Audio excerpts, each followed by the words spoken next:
Hi, everybody, and welcome to Be in the Know, Table Games and More. And tonight, I've got a very special guest tonight.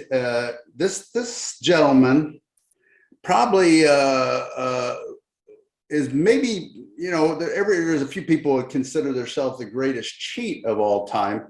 I wouldn't consider, his techniques were beyond cheating and a lot of psychology, which is something I'm very fascinated by because of the bulk of the people who are attacking our table games now are using psychological moves, and to the point where even if they were caught, we'd have nothing to convict them of. And Dustin was doing this 40 years ago. So Dustin Marks, welcome to Be in the Know. Oh, great to be on your show. Thanks. So I heard your story when I was at the Table Games conference that Richard Marcus put on out in Vegas, but very unique. So maybe I missed the first part of it, but when you made the move to Vegas, and I'll let you tell the whole story, but you were actually coming out to try to get into magic. Is that correct? Yes, get into magic. And then one thing led to another, and magic turned into a lengthy career of taking advantage of people who didn't know what hit them. So Dustin, tell us your story, how you got into the table games racket and cheating in casinos. Okay, great. Well, I've been interested in magic since 7 years old. And around 23 years old, 24, really got into magic again, kind of on and off.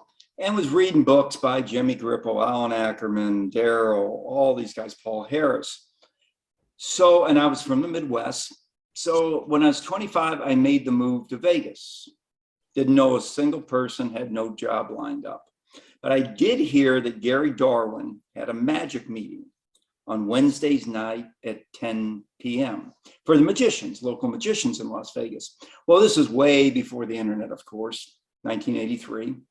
So it took me about 6 weeks to find where they met. And I remember the first night I walked into that club. And there sitting Jimmy Grippo, Alan Ackerman, Daryl, and all these magicians that 6 months ago I was reading their books. And now I'm meeting them in person. So that was unbelievable.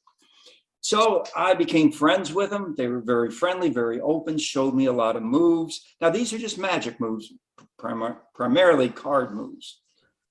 And then the way I am, the way my brain works, I wanted to find out who was the best in the world with a deck of cards. I'd heard, Grippo, and I heard and knew him, and Alan Ackerman and Paul Harris, etc. But then one name popped up, and I can't tell you why, but I just thought, this is the guy. And he primarily did gambling moves. So I went to look for him, and the story was, because he never went to those magic meetings. He wasn't really a magician. So I went to where supposedly he worked, downtown casino. And I cut into a boss and I said, and I'm going to call him Mr. CC, as in my books, is Mr. CC here? And the boss said, he used to work here, but he moved back east. And I can't tell you why, but I didn't believe the boss. So I kept searching. And I found out he put out some, back then, VHS tapes on different cheating moves for the casinos. And on the back of the VHS, the cover, there was a picture of him. Or at least we thought it was him. Maybe, we didn't know for sure. But there was a bookstore in Las Vegas called Gamblers Book Club. It was then back on Charleston 11th. I had a buddy who worked there. And I said, I had the VHS tape or the cover picture, whatever. And I told him, if this guy ever comes in here to the bookstore, you call me. So about 6 weeks pass and I get a phone call. And my buddy's name's Paul. Said, yeah, I think this is him. It looks a lot like the picture. So I was about 20 minutes from the bookstore, got there in about 8 minutes. And I looked at the guy who was in the bookstore who I thought might be CC, and it looked like a spot on match. So I just walked up to him and I asked him, are you Mr. CC? And I'll never forget what he said. He said, depends on who's asking. So I told him, I'm just a kid who's interested in card magic and gambling sleights. And then we talked for a couple minutes, and then he asked me kind of a weird question. He asked me, do you have a car? And I said, well, of course I have a car. He goes, well, follow me home. So I drove over to his place. 8 hours later, I left, and I didn't even know my name. He had showed me so many moves that I couldn't remember any of them. I mean, card sleights, moves with dice, you name it. So that began a friendship, and then we became partners, and we started taking off the casinos. And that was my start. So you actually, if I remember the story right, you actually went to work as a dealer and started dealing, and you either acted as the agent or the dealer, right? Yes, in fact, interesting story, and this is the truth. Mr. Cece taught me the game, how to deal the game blackjack in 2 days. On the third day, I had a job and a little break-in casino in downtown Las Vegas. Now, I didn't move there, meaning I didn't cheat or do any of the moves, but every second I was on the game, I was analyzing how to take off the game, and I would practice, but no agent, nothing happening as far as illegal, but I'd practice the moves, the shuffling on the table. So after about 3 months, I felt that I was ready to go to work, so to speak, and I moved up to a bigger casino on the Strip. And that's when I really started cheating as a dealer. Yeah. So as everybody talks about and they got all this paranoia about a small joint, and I'm like, listen, why would somebody try to make moves on a small joint? It's going to stick if anybody's doing any kind of daily analysis, it's going to stick out like a sore thumb. So, it makes sense to make your move when you're in a crowd, right? So a place like the Mirage, Caesar's Palace, you take down $2,000-3,000 a day. It doesn't even put a blip on the radar. Exactly. Yeah, those small joints, especially back in the 80s, they swept the money big time. So you would also, if I understand the story, you weren't greedy, and you also made sure you kept your crowd or your group of people who you were working with to a very minimal list. I mean, you didn't have 25, 30 people doing this. Exactly. In my world, it's called agents, which partners, most people. Yeah, my agents, they were people that I trusted. I knew, we were friends.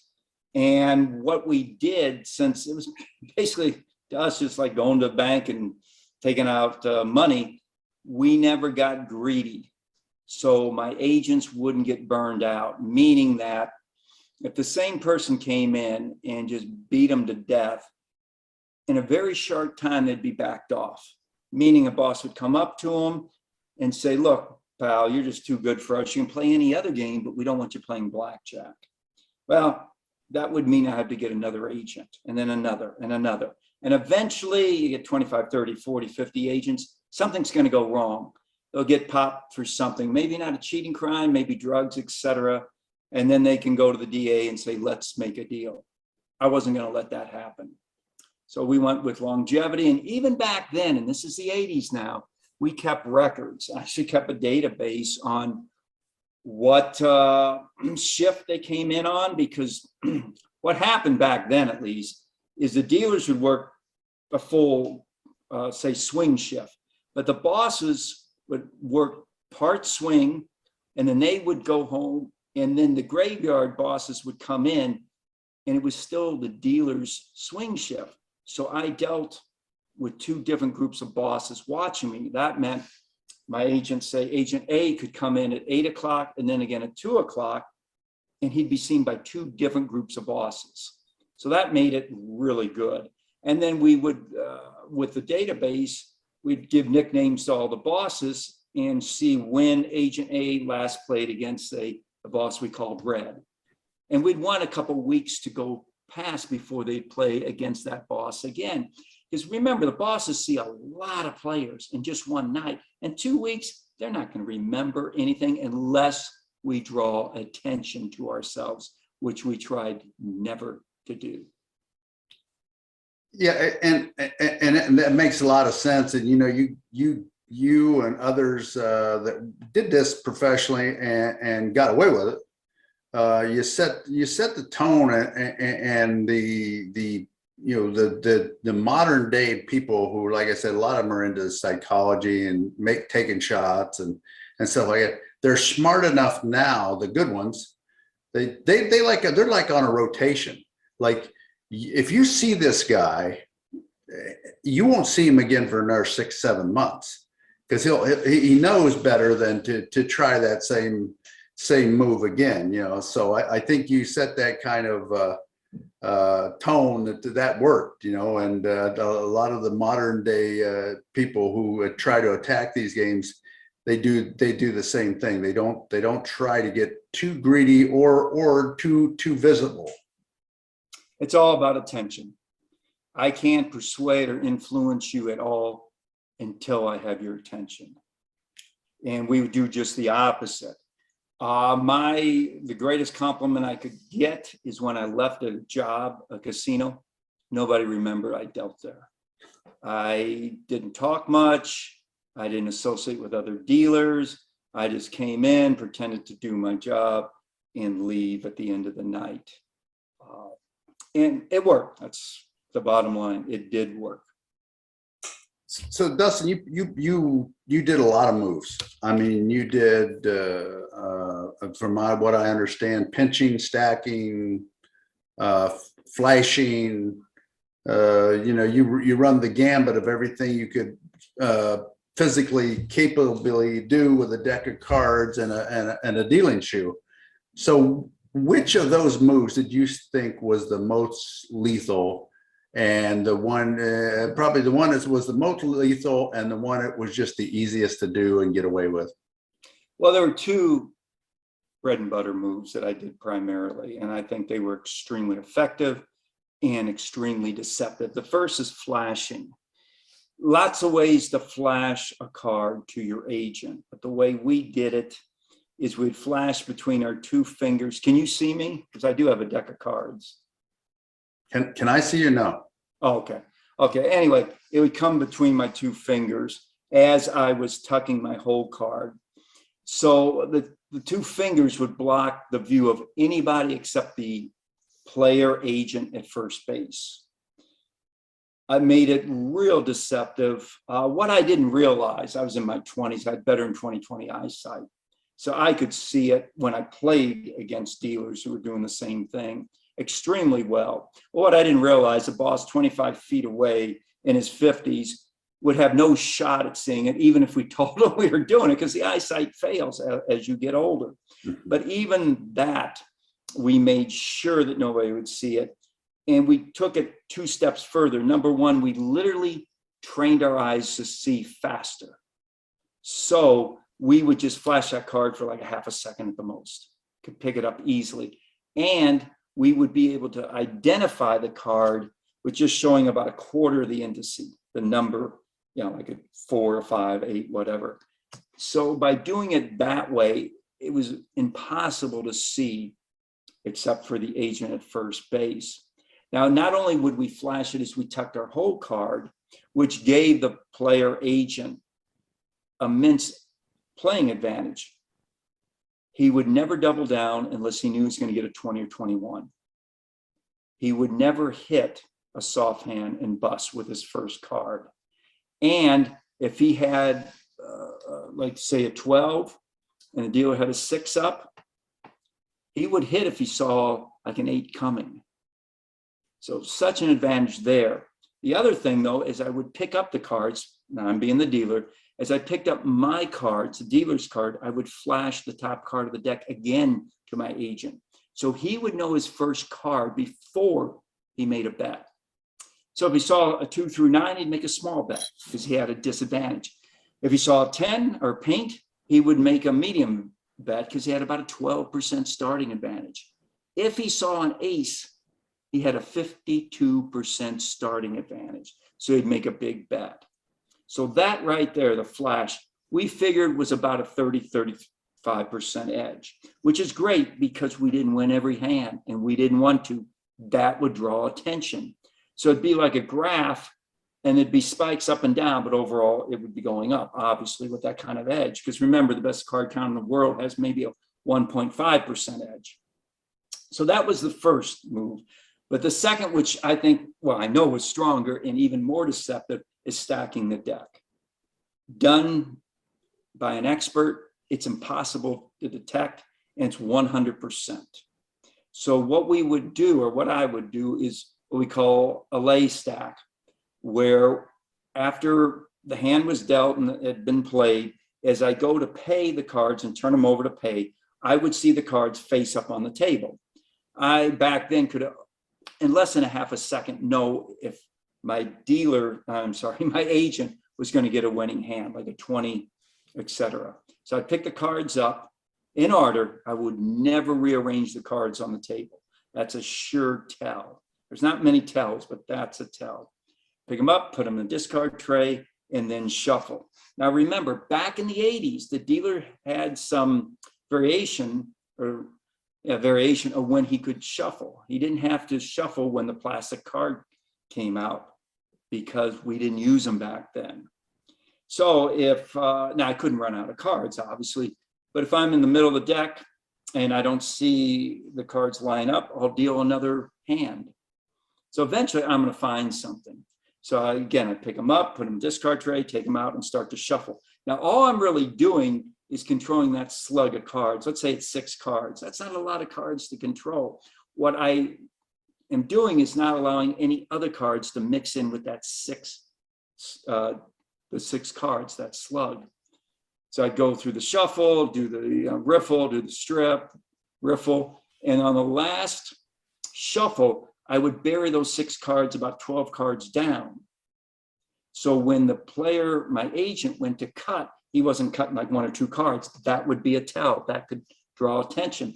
And the way I would mark where to cut is the top card of that 6-card slug, I would side jog slightly. Now, the way we did it, we put the plastic cut card on top. So even surveillance couldn't see that small side jog. He would come in with the plastic card and just kind of at a 45-degree angle hit it. Now the cut was actually legit. I was just marking where to cut. So I cut the cards, burn the top card, which in the shuffle I would account for. And then I would deal the hand, and he was going to get, my agent, a 20 or even a blackjack. And when we played heads up, we would just destroy the game, because not only did I know what my agent would get, but I would know what I would get as the dealer. So if I saw he was going to get a 14, but I was going to bust, I mean, how strong is that? Yeah. He's got a 14 and doesn't hit, and I got, say, a 6 up, which even looked better, and I bust. So very, very strong. So when you worked in the 80s, hand decks were prevalent, throughout the casino. Now, not so much. It doesn't. So was most of your moves done on single double decks? Yes. Yeah, there were tons back then. And double deck was actually better for a lot of reasons. Number one, if I stacked you on the lay stack, let's make it real simple for everybody to follow, ace of spades and jack of spades.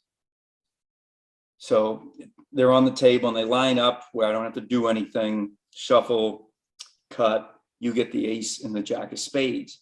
There's no way to prove that was the same ace and jack that was on the table, because there's 2 of them, because there's a double deck. So that was one thing. Number 2 is you deal more hands. Just like the casino, the more hands per hour, the more we were going to win.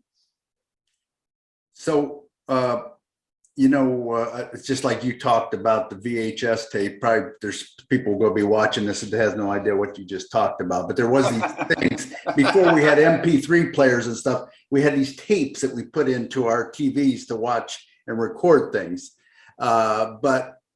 And one thing that I'm going to bring up is a pick and pay hand deck, and in that procedure, the dealer would pick up the make the payments and pick up the losers and sweep the cards all in one motion.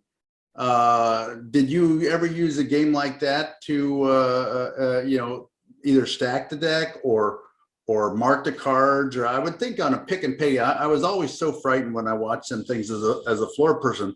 I'm like, God, if this dealer wanted to really get to us, he could mark every card as he's bringing those chips into the cards and do whatever he wanted. Funny you asked. Yeah, one time, very, very big play, because it went on for a long time, weeks and weeks. I was dealing, and Mr. CC, as I call him, was playing against me.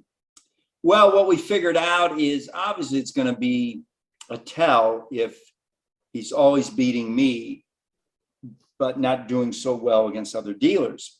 So when I was on a game when he was not playing against me, I would put a bend in all the tens and aces, or as many as I could get to. Then he could go play at that game and read the bend and have a decent advantage against a dealer who was on the square. So it looked like he was beating everybody. And that's what we wanted it to appear, that he could beat any dealer. He's just this, guy on a hot streak or something. So it's funny you talk about the bends and the cards. The most amazing thing I ever seen in my whole career was, when I was a starving dealer, I thought I was a horse player too, so I had $60 in my pocket one day, and I didn't have 2-3 days to payday. And I said, well, you know what? Let me go to the sports book and bet a couple horses. This is the early 90s. I go up to the Imperial Palace and I make a few bets. Of course, I blow the 40, just like any degenerate horse player does. And now I come down the escalator, and at the bottom of the escalator is a $10 double deck game. And I got $20, right? So do I starve for 2 days? But at that point in time, you probably remember this, Dustin, the boardwalk was there on the strip, that little metal building. It looked like a diner. And, you could get to 5 o'clock, you could get the hobo stew or some other meal for like 89, 90 cents. So all I had to do was go home and hit the piggy bank for enough to get by for the 2 days, right? So this is all going through my head as I'm got this 20 burning a hole in my pocket. So I go over this double deck game, and the guy next to me's got about 6,000 in front of him. And I buy in my 20, and I look up at the cards, and I mean, these cards are the dirtiest cards I've ever seen. I mean, the fronts of them are stone black, right? Oh, wow. And I notice in the first hand that the top card is like it's hoisted up on a hilltop. And I'm like, what's going on here? And the floorman's right there watching the game. Dealer's pitching the card, and all dealers, and you being a hand deck dealer, this, when the cards get sticky and dirty, you bitch at the floorman, hey man, these cards need changed. Well, this guy wasn't saying a word. He was just, going along with the flow. And now I realize everything that's bent in one direction is a 10, and the neutral cards were dead flat. And the small cards were bent another way. So you could read every card. It was not. So now I've run my $20. This is probably maybe, I'm thinking 45. The time just flew at this point in time, right? Because I'm paranoid as hell. I'm a fairly a newbie. 6, 7 years in, or 5 years, 6, 7 years into the business, and now I'm thinking any minute the federales are going to, come in and put the cuffs on me. So I got my $400, and I got up and left, and I looked over, this guy next to me, he's got 18,000 in front of him. And to this day, I don't know what happened, but I just knew that I don't know how many people had to be in on it, because why ain't the floor person saying anything? Why ain't the dealer saying? Surveillance had to see these cards. Nobody's saying anything. So yeah, that's a very, very strong move to have a totally marked deck like that and just have your way with it. I mean, heck, to run $20 into 400. So that just tells you. So Dustin, let me ask you this: you're now out of that kind of a racket. You've written a couple books. You got one book that's cheating at blackjack, and the second book it was cheating at blackjack square. What's the obvious difference between the two books? Anything? Cheating at Blackjack Square goes much more into the cheating methods. The original book actually taught you how to play the game of blackjack. There is, though, a third book, which is a combination of both books. Unfortunately, it's named Cheating at Blackjack, so it gets a little confusing. I believe we published that in 2016. And that's the one to get. I believe it's on Amazon. It's definitely at Huntington Press, which is a publisher of the newest book. But that book has all the good stuff in it and none of the BS stuff. Or, nobody's buy the book to learn how to play blackjack. So it's just all the hardcore cheating methods, and it's well done. So that's the book to get if people are interested in it. And what was the name of that book?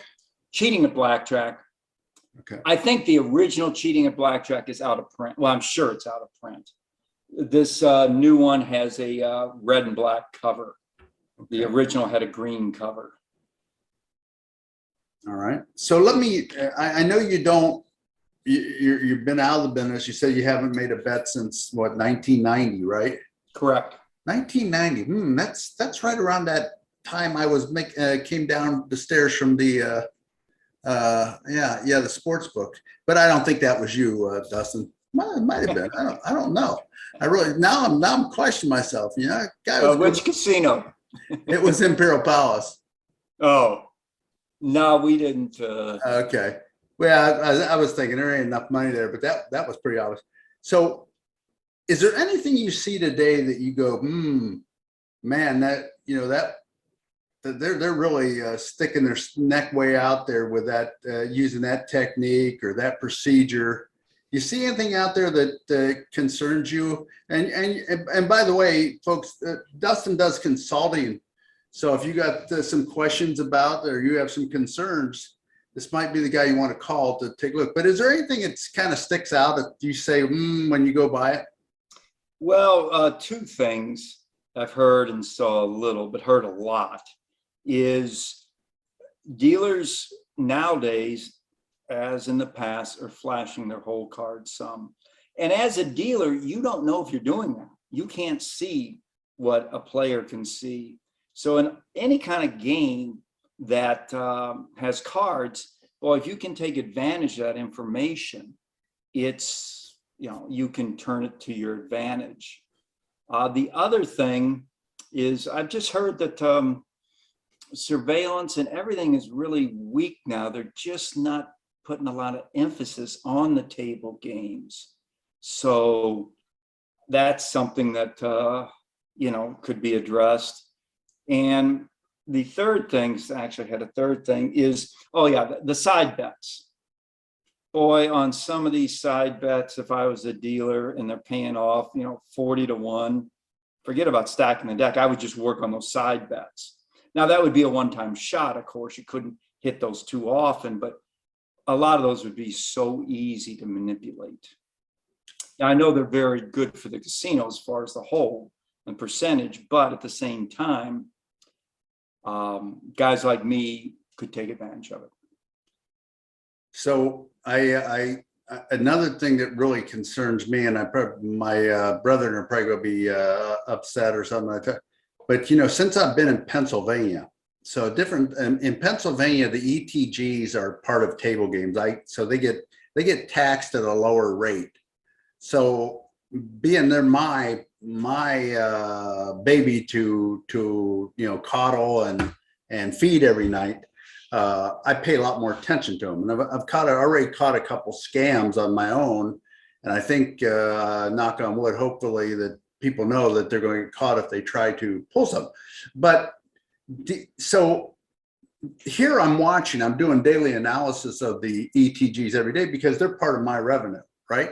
But I think about these properties where the ETGs are included in slot revenue, right? And somebody could take them ETGs off for 10,000, 8,000, 4,000 a night. And if you're just looking at the overall slot win, it would just be it wouldn't even be a speck on a camel's butt. And that concerns me, because especially like, we have a little ETG stadium now, and we're going to get a much bigger one. But right now, our dealing platforms are very close to the players, very, very close to players. Now, in a Pulse Arena or one of the bigger stadiums, the dealers, are raised up off the floor, and the cards are quite a distance away. But in a lot of these smaller casinos that have these small ETGs, the dealer is within 3 or 4 or 5 feet. If a guy's sitting in the first terminals, and the ability to flash cards or mismark the number, it's so out there. And I'll tell you, if you're a table games guy who part of your revenue is ETGs, and you're not doing some kind of daily analysis on, shame on you, because it's crazy. And we got these new games coming out, these crap ETGs, and there's already been 3 or 4 major problems with them. I don't have one right now, but I'm very aware. I mean, something so obvious that on the one crap machine, a player was changing the outcome on the dealer screen. When the dealer got distracted, he would change the outcome. Of course, it would cause everybody and his accomplices on the game to score a winning bet. So crazy things like that. If the lure of easy money got a very strong appeal. The late great guitarist for the Eagles, I'm for Glenn Fry, it said that. So it just is what it is. But yeah, I appreciate you bringing to light something. Side bets are another thing. Side bets kind of reminds me of that pick and pay motion, right? There's just something extra in there where there's so many hands going, and you're doing so many things right there. A pinch, a cap, or adding money to it, and the player's going to pick it up real quickly is really concerning. But they do make money. Yeah, one thing I heard from that conference we were at is some joints, some of the dealers, there's so many different variations, they don't even know how to correctly deal or pay the game out. So one thing I did a long time ago, we were down in Mississippi, and this was just a card counting play, and this was just when Mississippi legalized gambling. The dealers, not all of them, but most of them, just simply didn't know how to add up the cards. They just didn't. Well, me being a dealer, and if you've dealt 876 is 21, we're not adding, it's just memorization.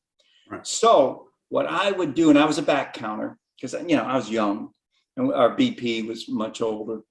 I would sit down at the table, betting the minimum. And when the dealer, you can tell, if you're a dealer and you can tell a dealer's having trouble adding it up, I would tell them the correct amount. Oh, you got a 18 there, And then when the BP, the count went up, and I called in the BP. And then let's say the BP has, and this actually happened. He had table max bet on 2 different hands. Let's say he had a 17 and 18. And the dealer had like a 4-card 19. And he's wondering, I go, you got a 17. And he trusted me because I was helping him before. So instead of losing 2 bets, we pushed on one and won 1 bet. And then what I would do, and this is just amazing, when I'd buy in, I wasn't buying in big money, of course, because I didn't want to attract attention, but I'd buy in weird amounts like $90, they'd give me 100. When I went to cash out, I'd cash out 145, they'd give me like 200. They just couldn't add. And it was amazing. I'll bet just in that probably made 300 or 400, which isn't a bunch, but we calculated dealer mistakes on the square for that trip, 5,000.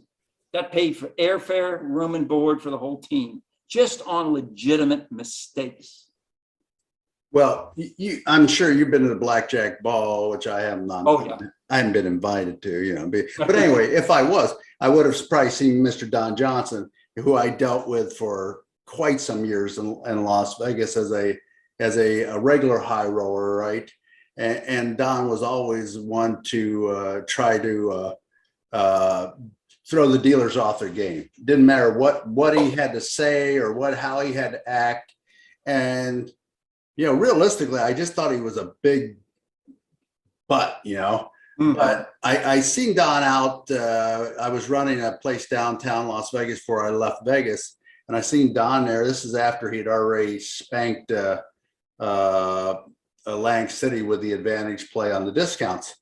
And I said, hey, Don, what are you doing? He says, oh, he said, they invited me down here. They give me some free play in that. I said, you're not going to play any table games, are you? He said, nah. I said, I'm not going to.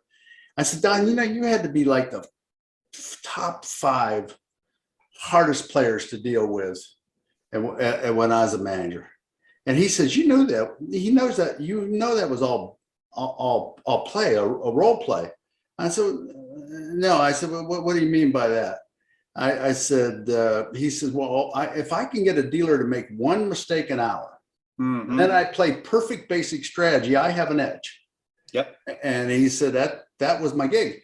And you know that, and he played it to the max. And I don't know if it was all. I think some of it was his normal character, but yeah, he did.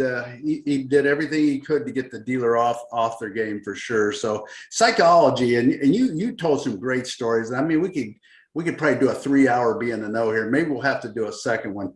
But you told some great stories about the altering the you know, even the break strings to where you just made it appear that everything was good in the world, you know. And that's some of these roulette cheats that make these false claims that get the dealer to the point to where they don't remember. They're just so confused by the time this really nice person has told them all these things, like you doing, saying, you know, you got 18 there. Well, they do stuff like that. They're really nice. They toke them up front and stuff.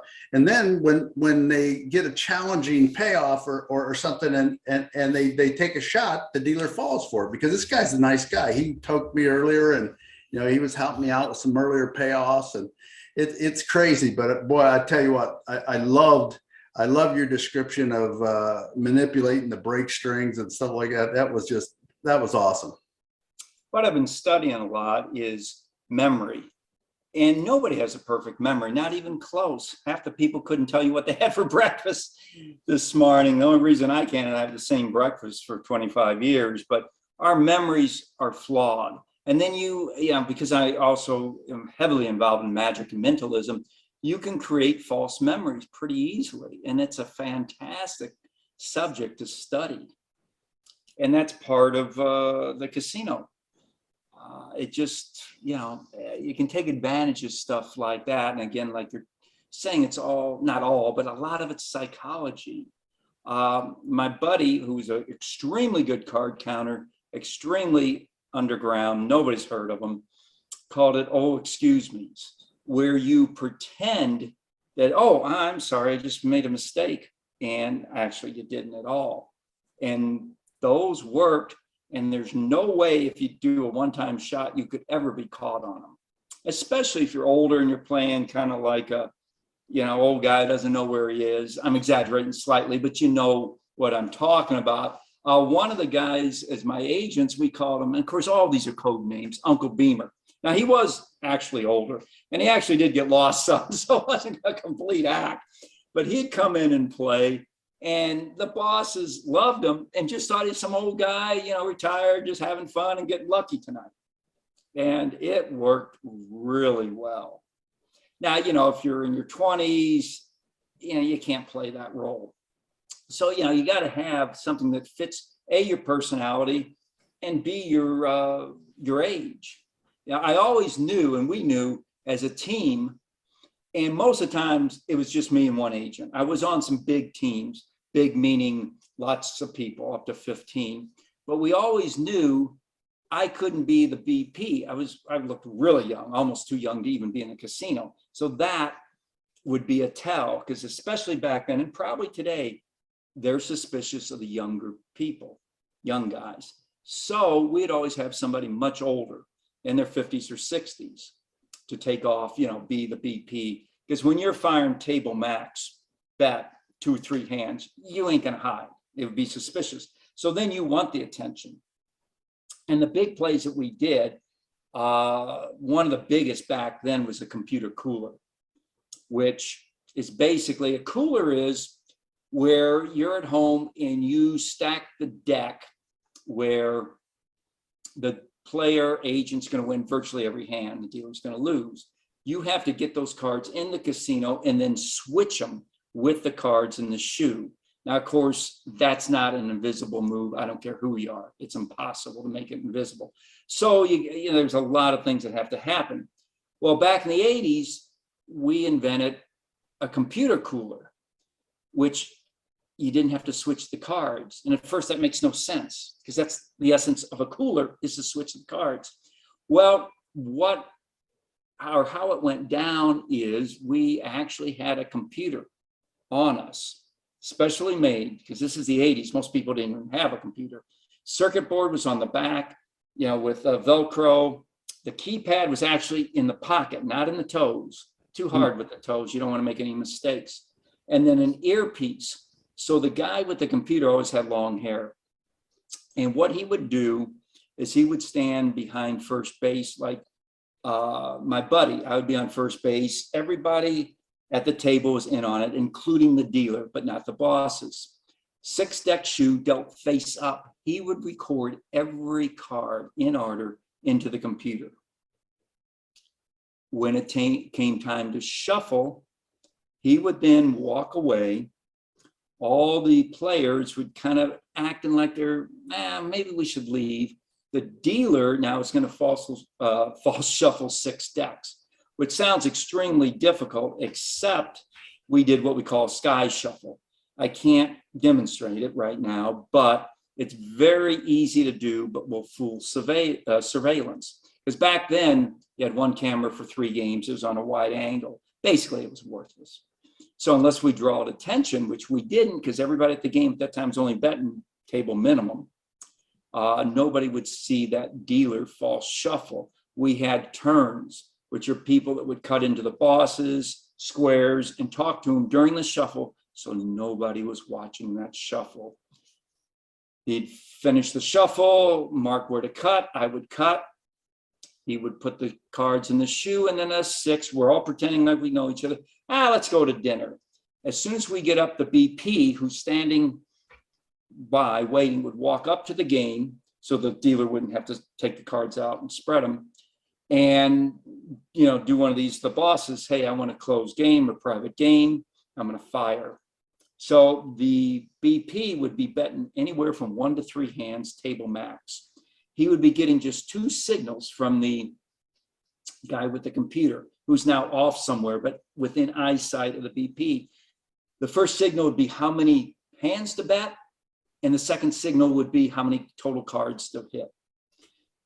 Very simple, and this worked extremely well. And the nice thing is, when he was firing the BP with all that money, they could watch everything. There was nothing to see. And that took off a ton of money. We did about 6 of them. Wow. That's for that time, it was like Star Wars stuff. I mean, I don't know how they ever found out. Probably somebody talked. People can't keep their damn mouth shut, which is good if you're in the casino business. Yeah. Not good on the other side of the table, because most of these scams, they don't get caught. Somebody has to talk and brag in the ego BS. So that night came for you, Dustin. You was telling the story at the conference that there was this one day that came along, and it was just too much of a close call, and you figured it was time to call it a day. Can you tell us about that story? Well, yeah, the story that actually didn't make me stop. It was just I was getting associated with people, but that day was, okay, we're at a casino and Mr. CC's playing against me. And this went on for about 4 to 5 weeks. And we were taking out a ton of money. Didn't have any heat. I mean, people were watching, of course, the sky, the bosses, but they had no idea what was going on. So one night, and this is 5 weeks in or whatever, I'm dealing to him and he's just killing the casino. By now, everybody knows of him. He was using a false name, of course, but so everybody's watching when he's playing. And I was doing the flash and stacking the deck and a couple other things. But I get tapped out by the new dealer, I go to walk to the break room and I get a second tap, and this is not a good tap. And it's two gaming control agents from Nevada. They said, I'd like to talk with you. I said, sure. And they start talking, and I knew almost immediately what they were trying to do. They asked me if I knew Mr. CC. I said, well, I know of him. He's been in here for a month playing against me, but I don't know him personally. They asked me if I ever worked at a certain casino. And right then I knew they're trying to link me with him. Well, the casino they asked about is where he used to work, and I never worked there. So I knew I was clean. So I said no. I knew they could look to Rapture and never see any connection because there wasn't any. But then what they did, in my language, is they cracked out a turn. They asked me or told me, we think you're giving up the whole card to them. Well, we were doing stuff so strong, we didn't even mess with the whole card, which is back then, if the the dealer had a 10 up, he would look underneath to see if he had a blackjack. Well, that was like a 1-2% edge. We weren't even fooling with that. But the point of the story is, I knew when they asked that, they had no clue what we were doing. So what it really did is shift the power. Now I was in charge. And they, didn't know that. And I never said anything, never cracked out a turn. Basically, nothing happened.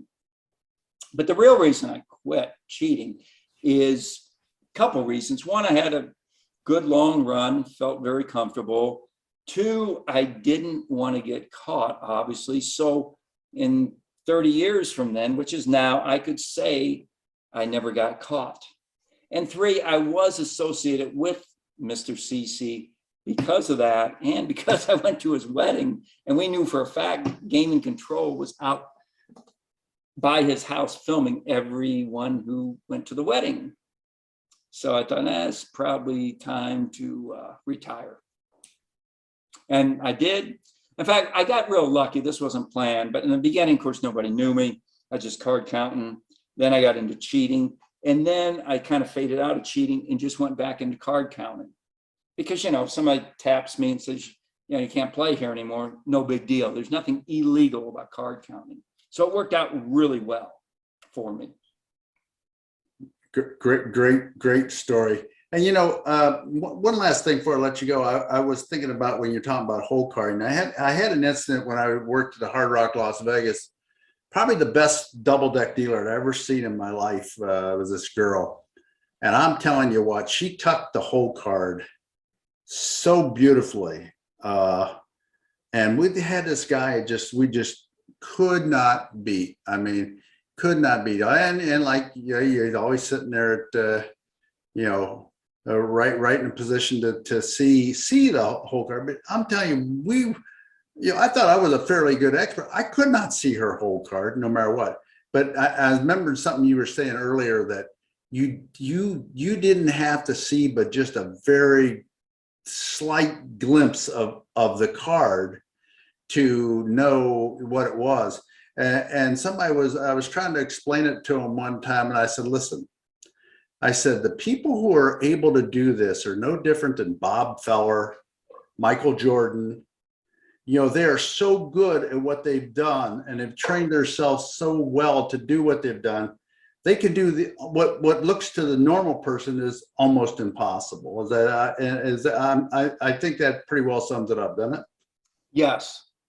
Yeah. If you practice that stuff, and if you're hole carding, don't necessarily, at least back then, you don't necessarily look for the indice. You look at how many pips are on the card. And, the paints are real easy. 10 count cards, you see either part of the picture or a lot of pips, so it's a 10. It doesn't matter what 10 it is. That's irrelevant. You just know it's worth 10 points, in the blackjack game. Yeah, we got good at that. The strongest as far as the advantage player is an index dealer, where they're showing the indice of the card as they tuck it, and you see it from the middle of the game. So you have 3 spots you can sit at. That's just about impossible to pick off. And also how tall you are when you sit. If you're smaller, the angle is less and you can see more. If you're really tall, you can't. In fact, when we did whole card play, of course, I could see very well. So I'd sit at third base betting table minimum, catch the hole card. And my partner's at first base standing up. So there's no way he could see it, or vice versa for basing. So, all the attention again is on the BP, the big player. He's not even paying attention. So the bosses are going, well, this guy's just getting lucky. He's definitely not getting hole card. Well, we're just signaling him. And we had extremely simple but undetectable signals. And that worked really well. I don't think we made any mistakes, or very, very few. But with any kind of hole card player, you can have losing sessions in the short run. Absolutely. Yeah, we so a few years ago, last thing on hole cards, I'm gonna cut you loose. I don't want to hold you up no longer, but anyway, there was a new rack that came out, and the rack had the peaker inside of the rack. Well, the edges of the rack was very thick, so these people were dealing with these 1 to 6 shufflers, and you know how the card comes out of them continuous shufflers.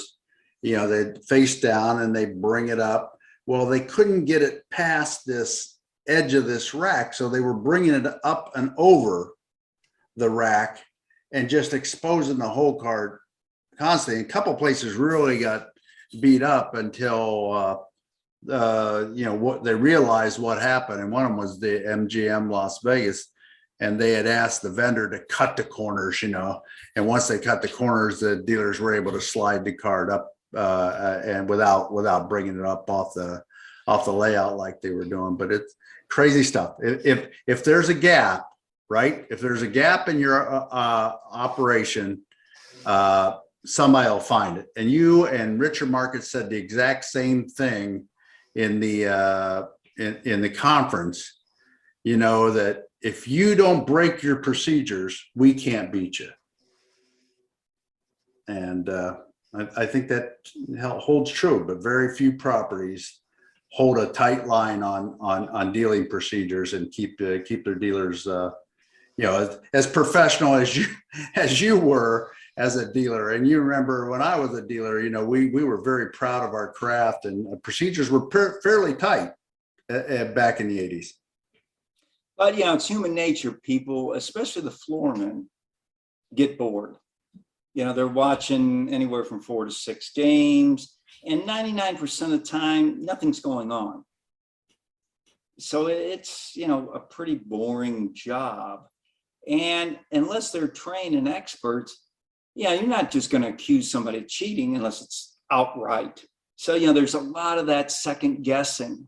So when we thought when we knew a boss was burning us, we just what we called closed up and just dealt on the square. And he's watching, and then again, his mind's going to start. I must have seen something. Yeah. Yeah, and walk away, and then we'd go back.